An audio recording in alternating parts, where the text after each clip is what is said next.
Good morning, everybody, and welcome to Work-Life Balance Committee. As you know, everybody, the Work-Life Balance Committee is focusing on the importance of well-being and finding your inner balance in life and, of course, in your profession. And to have a mindful behavior and self-leadership, reducing stress, and increasing, of course, your emotional intelligence. So I'm Alina Sherban. I'm Andrea Sherban's sister. Andrea Sherban is the chair of the committee, Work-Life Balance, but unfortunately she couldn't make it today because she's in Scotland and she is in a place with no connection. So I'm replacing her.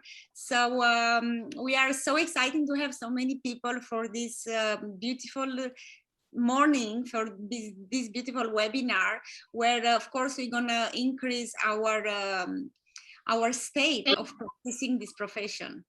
So we are here already to. I'm gonna give the word to Belinda to introduce our guest. Thank you, Belinda. You are welcome to introduce our guest for today. Thanks so much, Alina. I appreciate it.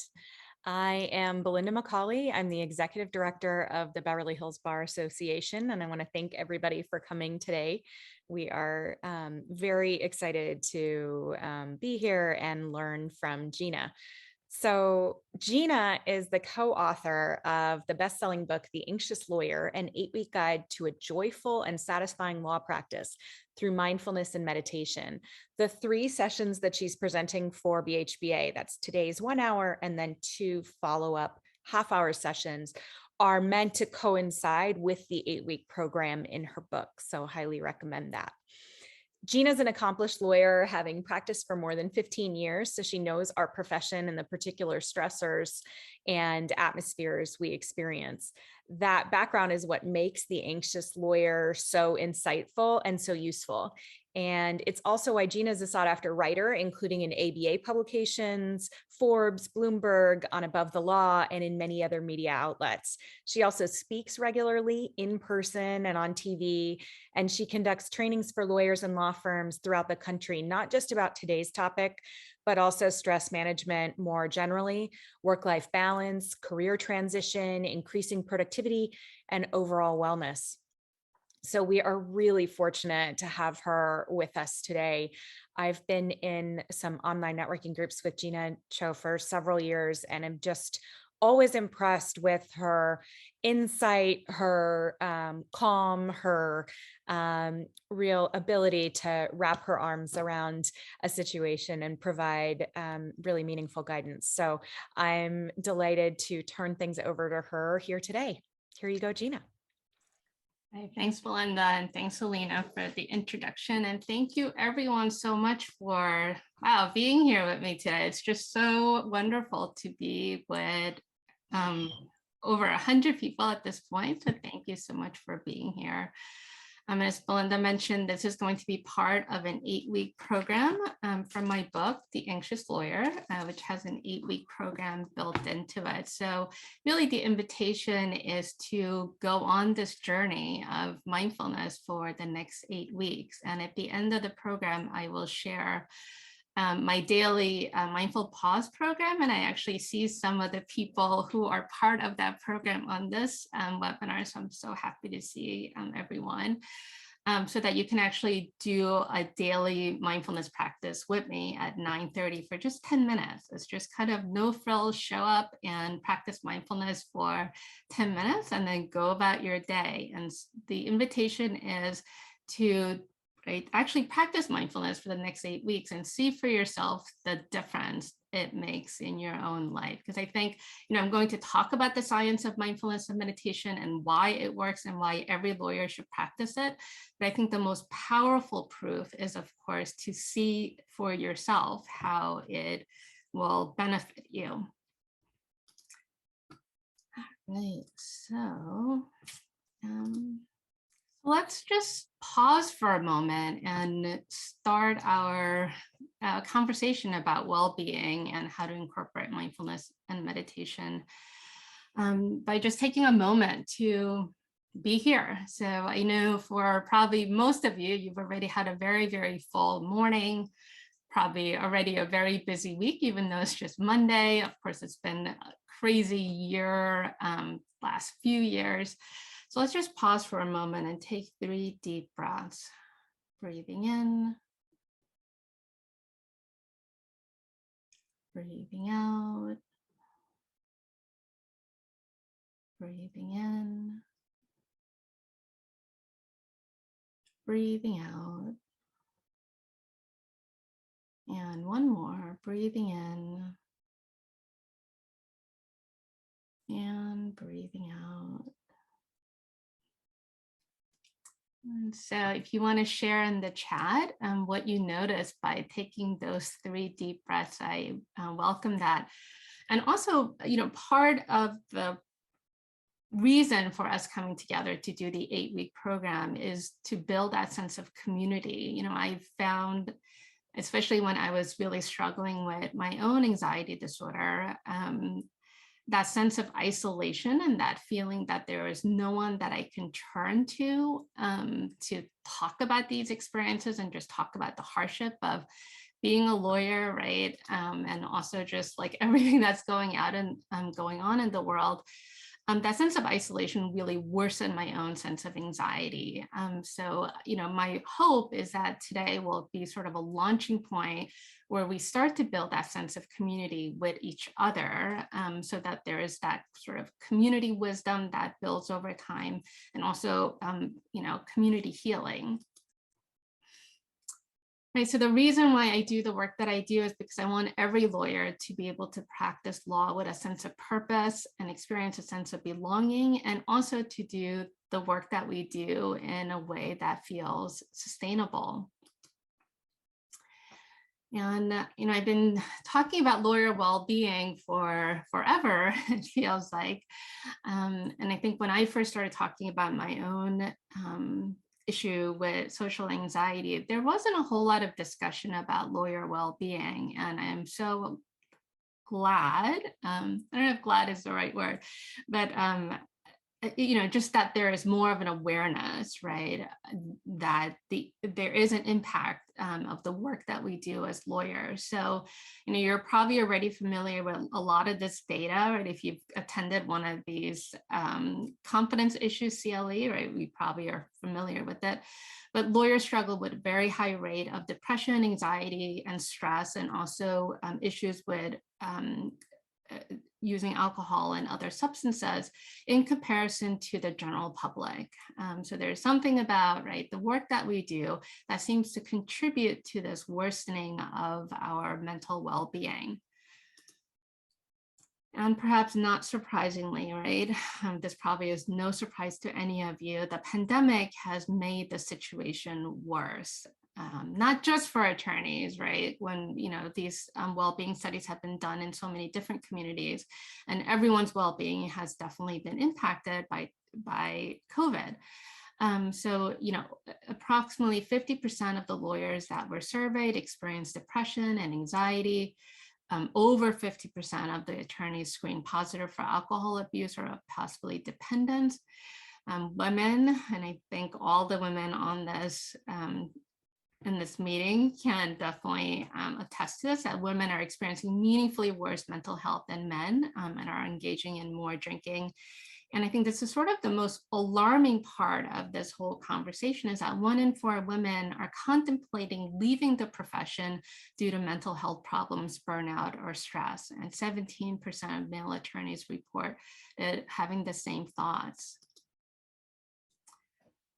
And I also just want to really name, just everything that is going on in the world right now. I was talking to a client of mine, and she said, I just can't believe that I have to deal with discovery issues on this case that I've been on when, right, all of this is happening in the world. And it almost feels like all of us can use a really extended sabbatical to just process the trauma of everything that we've been through and are continually experiencing. Just this feeling that it is no longer safe to go to the grocery store, that, just my own sense of safety has really been challenged. And also just like the sheer amount of human suffering that we are witnessing on a day-to-day basis. It certainly feels in my nervous system that it's like too much, it's just like too much input, that there's like this feeling that there's a lack of resources, right, to be able to just deal with or cope with like everything that is happening. So, I want to talk about lawyer well-being, but also just acknowledging that, in addition to the human suffering that we witness as lawyers, right, we of course like sort of live we live in the world, and there's like just so much that's happening right now. And this is probably just a small, screenshot of everything that is terrifying that is unfolding right now.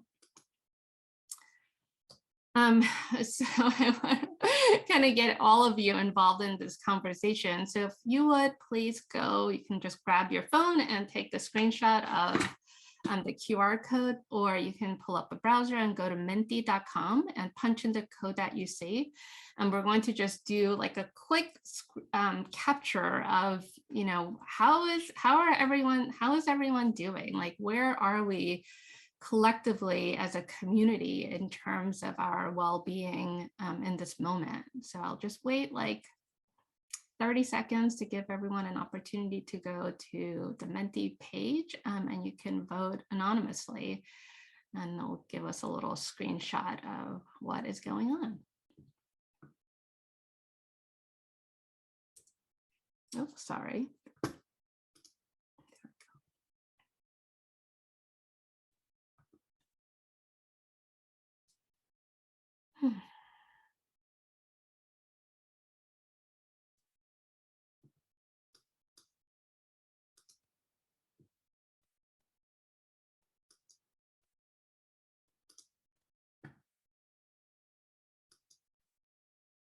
All right, wonderful.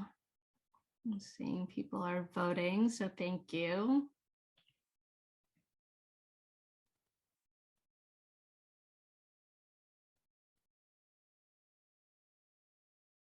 I'll just wait like another 30 seconds or so.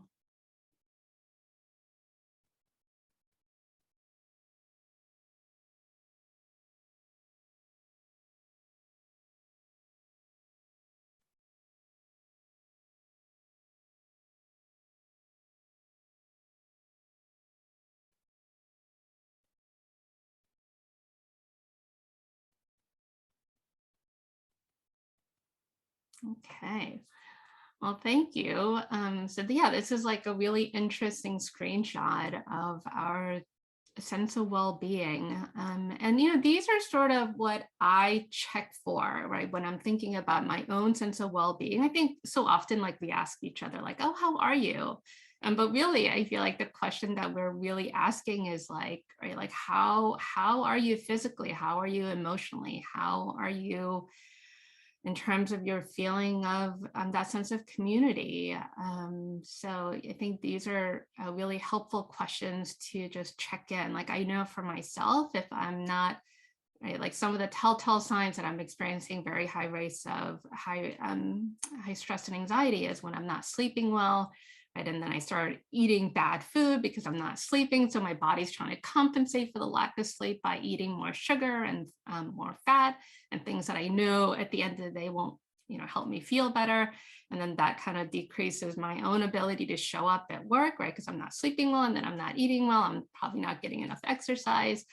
And then that kind of leads to me pulling back from my own community to be able to connect with them and to, tap into that feeling of support.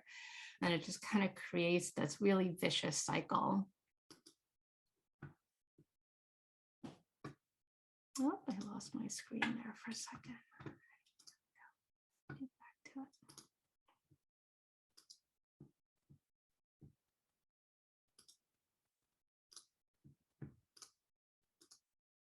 All right. So what we'll do is I'll spend about 10 minutes kind of going through the science of stress and anxiety, right? Like what is actually happening in your body when you're experiencing stress and anxiety.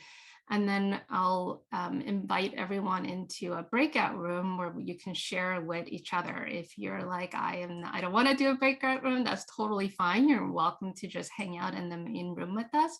But again, I want to invite everyone to kind of be able to break that sense of isolation, right? And I think as lawyers, there's often this expectation that we show up almost like mechanically, and and also just recognizing that like we are human beings, right? And we're subject to the human condition of experiencing happiness and sadness and sorrow and joy, just like everybody else in the world. So that will be sort of the arc of our time together. Then I'll wrap things up by doing a short guided meditation. And then I'll do another quick invitation for people to share in the chat, and then we'll wrap things up. All right, so if we were all sitting in a room together, I would ask you how many of you experience stress on a regular basis, and like 99% would raise your hand. And I would say, okay, well, can somebody please define for me what stress is? And a lot of times I'll sort of get like blank looks, right? Because we kind of use that word all the time, but we don't necessarily think about like what that actually means. So when we talk about stress, what we're talking about is a reaction to a stimulus that disturbs our physical or mental equilibrium. So a couple of things to note about that definition. One is that disturbance in our physical or mental equilibrium. What makes stress hard to deal with is that it feels bad in the body, right? You notice your heart's beating really fast. Your mind just keeps having that same, angering thought over and over and over again. You feel emotionally upset. So that is what makes stress hard to deal with. And the other part of this definition that I want us to pay attention to is that the only part of stress that we as individuals have control over is our own reaction. We can have influences, right, over other people, opposing counsel, the judge, the jury, our clients, so on and so forth. But that influence is very, very limited. And of course, we can't talk about stress without talking about its BFF, which is anxiety. So anxiety is the subjectively unpleasant feelings of dread over anticipated events. So stress and anxiety, they're related in that there's a disturbance in your equilibrium, but they're also different in that anxiety is the brain thinking about some future event or some past event. And of course, because we are lawyers and also human beings, we have this thing called a negativity bias, which means that we tend to pay much closer attention to negative information than we do positive information. And from an evolutionary perspective, it makes sense. It is much, much more important for you to remember that that delicious looking berry is going to make you very sick than it is to remember that that delicious berry is in fact delicious. And of course, because of our legal training, right, we are even more trained to focus on negative information, right? So we can kind of, carry this negativity bias throughout all the things, like our everyday life. And so kind of taking you back to your high school biology days, right? There's basically two different modes in your nervous system. There's a parasympathetic nervous system mode, which is also known as a rest and digest mode, and the sympathetic nervous system mode, which is also known as a fight or flight reaction. Our nervous system is designed, our bodies are designed to spend, like 99.9% of its time in this rest and digest mode. Right? But what is happening for so many of us is that because, right, we now walk around with these little dopamine releasing devices, and we're constantly getting external stimulus that throws off our equilibrium, we're spending more and more of our time in this fight or flight reaction mode. And we know from all the research that chronic stress is really, really bad for you, right? It leads to a whole host of health issues. So let's talk about the brain, right? And how our brain reacts to stress. Actually, this is probably a better slide to start our discussion off with. So when your body is stressed, it releases cortisol, and that affects different parts of your brain. It affects the prefrontal cortex, which is responsible for actually, right, creating memories for higher levels of functioning. And the hippocampus, which stores and learns memories. If any of you have ever had like a really, really angering conversation with someone, and then later on, you know, maybe a few hours later, you look back on the incident and you can't really remember. It's like, what did I say? Like, you almost feel like there's this kind of like amnesia almost, right, in that for that particular incident, because the hippocampus goes offline when you're experiencing very high levels of stress. And then the amygdala, which is the part of the brain that is responsible for keeping you alive, is sort of the only part of the brain that is active. So if you can imagine my fist as being your brain, so here's your prefrontal cortex, here's your hippocampus, and then your amygdala. So imagine my thumb is the amygdala, the prefrontal cortex and the hippocampus is going offline, right? It's getting disconnected from the amygdala. And so this is what we are trying to train our brains to kind of get your mind and body back into homeostasis so that your prefrontal cortex and your hippocampus can come back online. Right, and I love this sort of framing and understanding of our own sense of resilience and our own sense of well-being through this idea of a concept called body budget. So body budget is a term coined by Lisa Feldman Barrett. She is a brilliant researcher. I highly recommend all of her books, but what she's found is that you can have the exact same stressful event happen at different points of your life, or even just different times of the year. And you're going to have a very, very different reaction depending on your body budget. So just like your financial budget, right, the money that's in your bank account, if you have a full budget, you're much more able to weather the challenges of your everyday life. But if you're feeling depleted, right, or if you're sort of nearing the red zone, then that makes it much more challenging to be able to deal with all the stressors of your life. So I have a 3-year-old and she is like kind of finally sort of learning to sleep and, you know, like do all the things. And so I definitely noticed, right, like when she was younger and I wasn't getting enough sleep, my body budget was depleted, and just the things that I would ordinarily be able to sort of shrug off, I feel like I no longer have that capacity. But now that she's sort of sleeping more, right, and just like being a 3-year-old, I'm much more able to bring, or I just have that sense of body budget. Okay, so now what we're going to do is I'm going to, let's see, do 20 rooms. All right, so I'm going to put you into small groups of like 4 or 5, and I want you to just spend the next 10 minutes or so to chat about what do you notice when your body budget is in the red, right, when your body budget is depleted, and what do you do to recharge your body budget? Right. And so, like I said, if you're like, I don't want to go in the room, that's totally fine. But also if you're like, oh my gosh, I wasn't expecting to be on camera and I'm still in my pajamas, I would invite you to like go in, right, with this sense of a little bit of vulnerability, just being like, look, this is just how I'm showing up right now. I'm in my pajamas. You know, I'm just having a horrific day and my body budget is definitely feeling depleted. So I'm kind of inviting you to allow yourself to be seen. So I'm gonna start the breakout room, open all rooms, and I'll have you come back and I'll ask for a few people to share when we come back in the room.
All right, well, welcome back, everyone. I would love to hear from a few of you about what you discovered in your small group about your body budget. What do you notice when your body budget is in the red?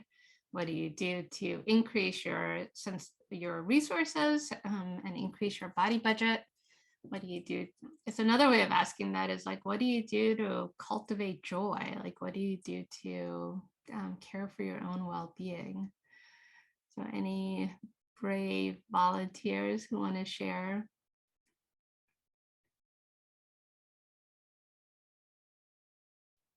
Well, I can share. I think everyone in our room shared the experience of getting pleasure and settling by going into nature, getting some fresh air. So that seemed to be a common strategy. Great, thank you, Jeffrey. Others who would like to share? I'll share.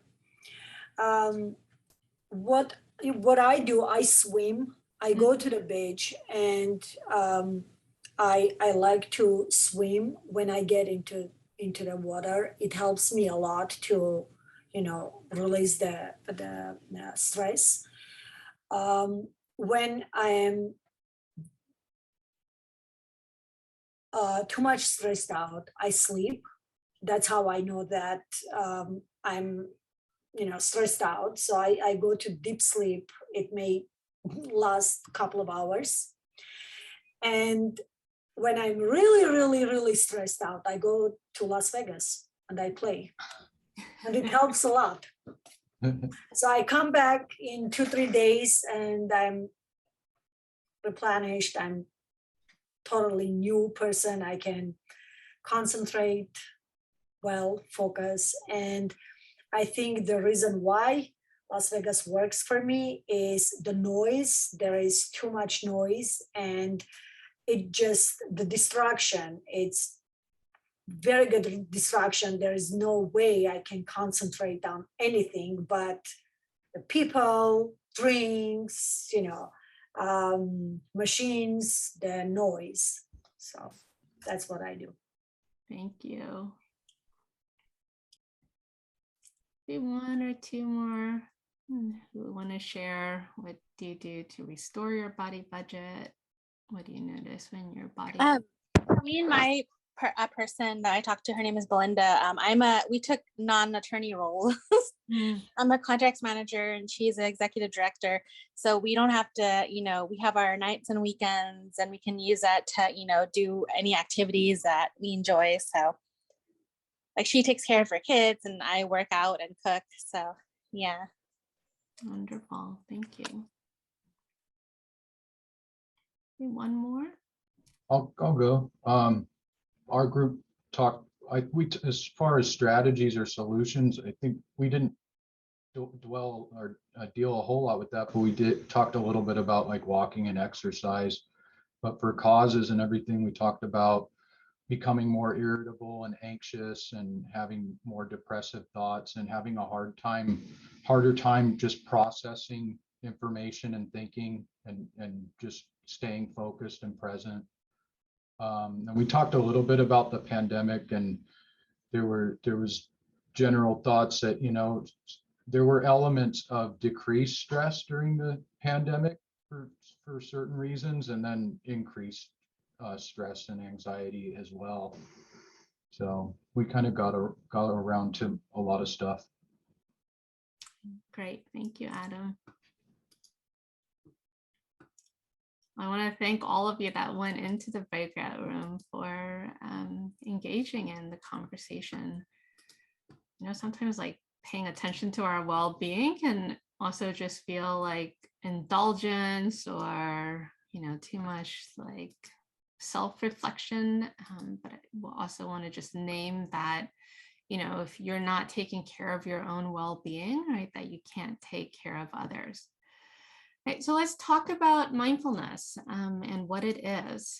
So when we talk about mindfulness, what we're talking about is this practice of being in the present moment. So paying attention to what is actually happening in this moment and bringing clear-minded attention. So we can show up for all the different activities of our lives with different tone, right? Different attitude. So we want to cultivate the ability to show up with clear-minded attention. And I love this related definition by Tara Brach. She is a meditation teacher, and she says, not only bringing genuine acceptance, but also seeing things clearly and holding our experience with compassion. And I got to tell you, when I first started practicing mindfulness and meditation, that idea of compassion was just so foreign to me. And also, I think just because of my own, cultural conditioning, I'm so used to sort of pushing myself and driving myself using the whip, maybe, rather than the carrot, right? So I didn't really have a practice for acknowledging my own suffering in the work that I do. And I think that this is, very true for a lot of lawyers, that because of the work that we do, we often come into contact with human suffering. So I was an assistant state attorney for a few years, and I handled domestic violence cases. And what I will never forget from that experience was just the sheer amount of, human suffering that I witnessed. And also, just recognizing how unprepared our legal system is for dealing with the human, the trauma, right, that these often families were experiencing. And then I practiced bankruptcy law for over a decade. And, you can only imagine, no one ever wakes up on a random Monday afternoon and decide to go see a bankruptcy attorney. So, I would have to sit with the widow who has, 2 small children, who lost her husband to long battles with cancer. And so now, she's faced with the prospect of filing for bankruptcy. And I remember just thinking wow, law school did not prepare me at all for the work that I have to do. And I didn't have the practice to care for my own well-being. And when I say care for my own well-being, I think what I'm fundamentally saying is being able to approach my own difficulty in the situation with compassion, which then allowed me to show up for the difficulties of others with compassion.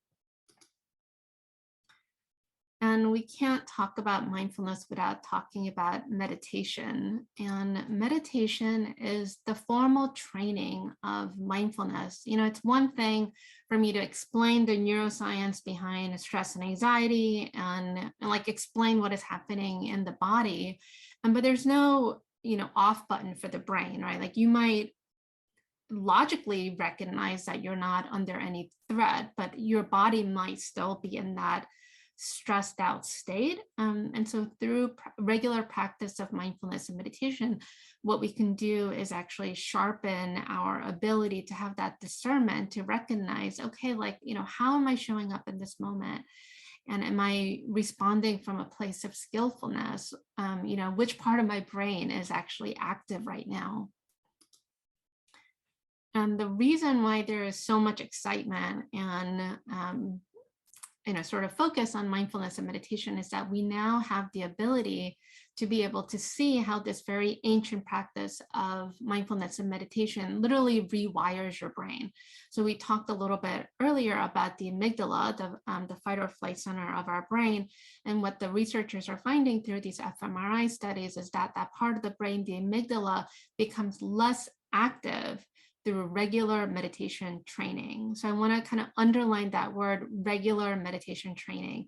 A lot of times when I, do these presentations, the lawyers will tell me, okay, how much, do I need to meditate for every day? And I'll say 2 minutes a day. And they'll go, what? That doesn't seem like it's enough time. And I want to encourage all of you to think about adding in the meditation practice as not some huge heavy lift, but something pretty simple that you can easily incorporate into your day.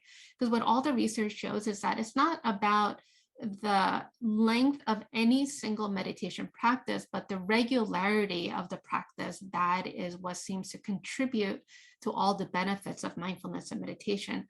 So it's much better to meditate, for example, 2 minutes a day for 30 days than it is to meditate once a month for an hour. You're meditating for the exact same period of time. But again, it's that regular practice, right? Like same thing goes for exercise, right? I think we all sort of intuitively understand the importance of having a regular practice. All right, so let's practice. We are going to do a meditation practice. Let's say we'll do it for less than 0.1 hours, so less than a single billable, 0.1 hour measure. And that's, and I also like really want to encourage all of you to think about caring for your well-being in this sort of 0.1 hour increment, because so many of us sort of keep track of our life in that measure. So, the invitation is to care for your own well-being by just taking a single 0.1 hour for yourself. All right, so let's do a short guided meditation. So I want to invite all of you to just notice your body position and how you're sitting.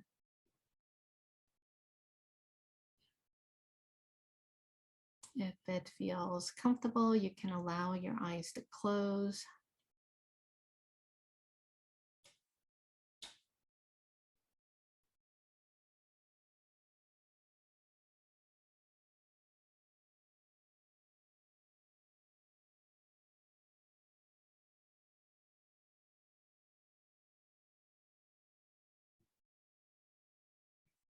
And just noticing whatever may be arising for you.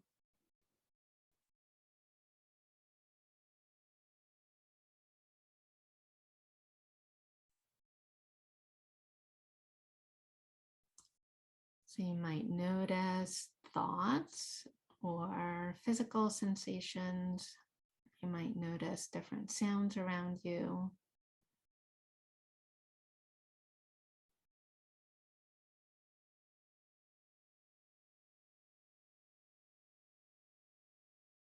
And perhaps you can notice the temperature in the room.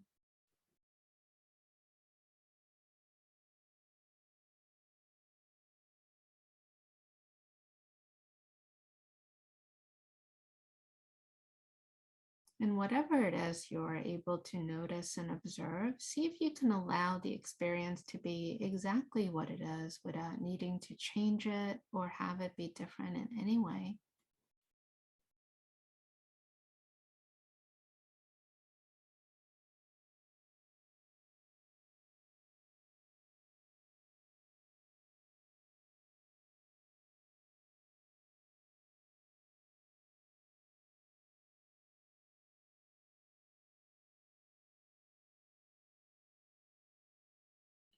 Now I invite you to bring your attention to the breath.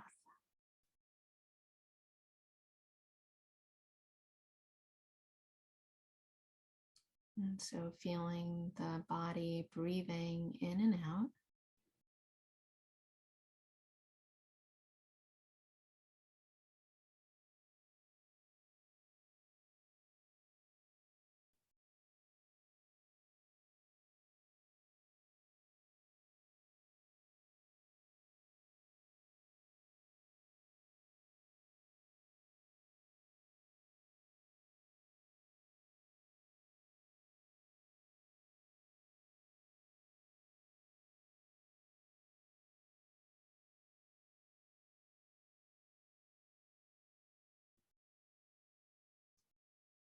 You might notice the mind is busy, perhaps engaged in thinking or daydreaming or worrying or whatever the mind may naturally do. And when you notice this, very gently returning the mind back to the breath, breathing in, breathing out.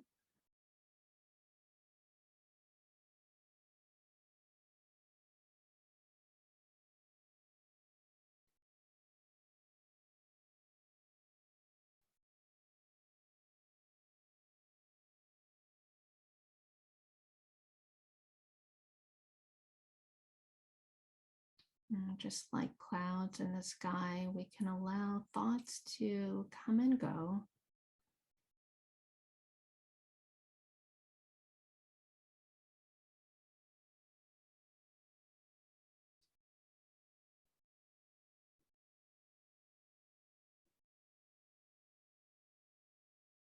And in a moment, we'll close the practice. But before we do, I invite you to check in and see if there is a word or a phrase that you'd like to bring with you from this practice.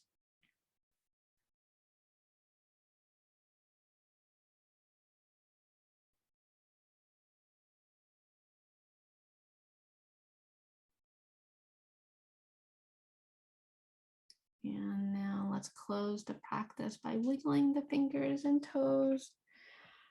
Stretch, move your body in any way that feels good to you. And when you feel ready, allow the eyes to open.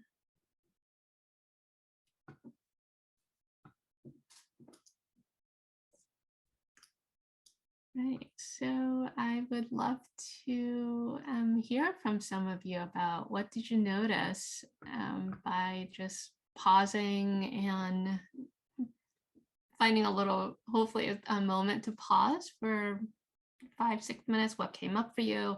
Any questions that you might have?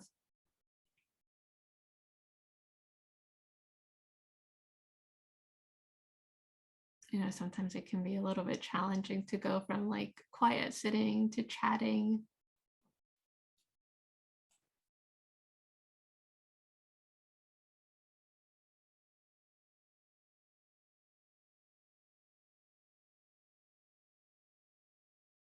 Well, I can jump in with a real short comment. For myself, I noticed just how very tired this body is. Kind of, and yet, despite feeling very tired, I did notice that when I paid some attention, I felt some degree of contentment and pleasure just in the process of having that attention. Thank you. And Jeffrey, I see you shared Gulu's sitting group. So thank you so much for sharing that. It's a wonderful resource. So thank you. Maybe one or two. I also welcome any questions that you might have. So what's going to happen is that we are going to start our 8-week journey together from the book, The Anxious Lawyer. And there is an 8-week program built into it. So the invitation is to do the practice and follow the program that's in the book. So week 1 will begin by just learning the foundations of meditation. Week 2 is mindfulness. Week 3 is clarity. And week 4 is compassion towards others. And then we will come back together for our 30-minute session after week 4. And then we'll continue on for the next 4 weeks, and then we'll have a closing session at the end. And as I mentioned, if you want to join the daily sitting group at 9:30, you are also welcome to do that. Right, so let's see, Jay, I'm surprisingly easy to do this sitting in a chair at my desk, no cushion necessary. Yeah, you don't need any special tools or equipment to meditate. You can literally just sit wherever you may be. Kathleen, yeah, I think a lot of people can probably relate to this, right? I honestly fought the urge to check my email and messages. And like our nervous system is just wired to do that 24/7. So that's one of the things that we're training ourselves is to break that habit of, just being connected all the time. And also, noticing, right? So the invitation would be when you notice that urge, like pay attention, right? How does that feel in the body? And then thinking about what can I do to tend to what is happening in the nervous system, right? Rather than checking the phone, right? Because what we know is that if you check the phone, it's just going to increase that sense of urgency. It's just going to increase that sense of stress and anxiety. Let's see, I had my teenager walking around behind me the whole time. Mia, that is like my life. I have a 3-year-old and she's constantly running around, and she just knows, like every morning I sit for 10 minutes. I have a little app on my phone. It's just a timekeeping app. I use Insight Timer. I often get the question of what do you use for your meditation practice? So I'll put that in the chat. And I like learning to take a seat in the midst of the chaos. That is the practice. So, I'm often meditating with my 3-year-old, and I know a lot of people will, share what it's like to, sit with your 4-legged friends, and the dog always wants to come and sit on your lap, or the cat wants to paw at you. And that's totally fine. We can often have this expectation that we have a pristine environment to be able to meditate. And again, that is something that you can begin to look at, like what is behind that need to sort of have this perfect condition, right, before we can learn to meditate. All right, lots of messages coming in on the chat. I do want to just share my screen really quickly. Okay, I knew I wasn't going to get to all of this.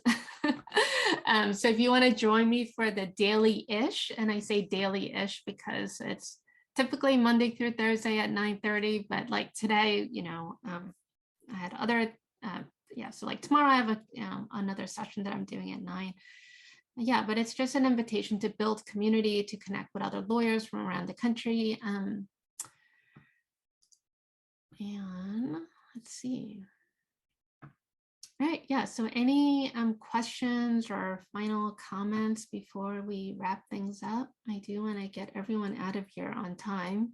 I have a question in that I feel like when I avoid meditation because when I sit there quietly, more anxious thoughts come in, and then I start thinking, oh, there's this other thing I forgot. Oh, wait, do I have this meeting today? Did I forget to check my Zoom calendar? Who's picking up who today? Like I feel like the quieter it gets, the more thoughts come in. And how do you stop that? Yeah, so I want to just acknowledge that what you described is totally normal, right? It is a normal part of your meditation practice. And what we are learning to do when we meditate is to get more skillful at just sitting with all the noise, right? So the thoughts will always be there, but what you learn to do is to become less distressed by it. So you kind of get to know your brain, right? And you're like, oh, whenever I sit to meditate, my brain wants to remind me of my long to-do list.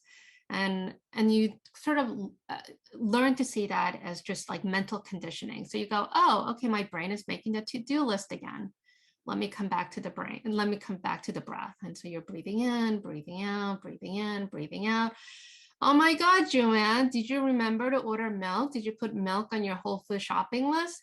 Okay, there goes my brain thinking again and coming back to the breath, right? And that's like, that's literally like the whole practice of meditation. So we're not trying to get rid of the thoughts. We're not trying to suppress them. It's like we just learn to observe the thoughts and then allow it to pass. Because you're not fighting it. You're not fighting it. Yeah. You're actually learning to be shielding yourself. Yeah, like you're learning to be a really good friend to yourself. Interesting. Okay. Right. Okay. One more question or comment, anything you want to share? Jeena, there was a question in chat about if somebody can participate if they're not going to be able to do all 8 weeks because of business travel, et cetera. So I wanted to give you an opportunity to answer that since you are doing the subsequent 2 sessions. Yeah, I mean, this is, you can join as many or few sessions as possible. And also I want to just say, like, this is a come as you are party, right? So you can show up for these 30-minute sessions, like, you can come frazzled, you can come happy, right? Like you are welcome to just show up as you are. And the same thing for my daily sessions.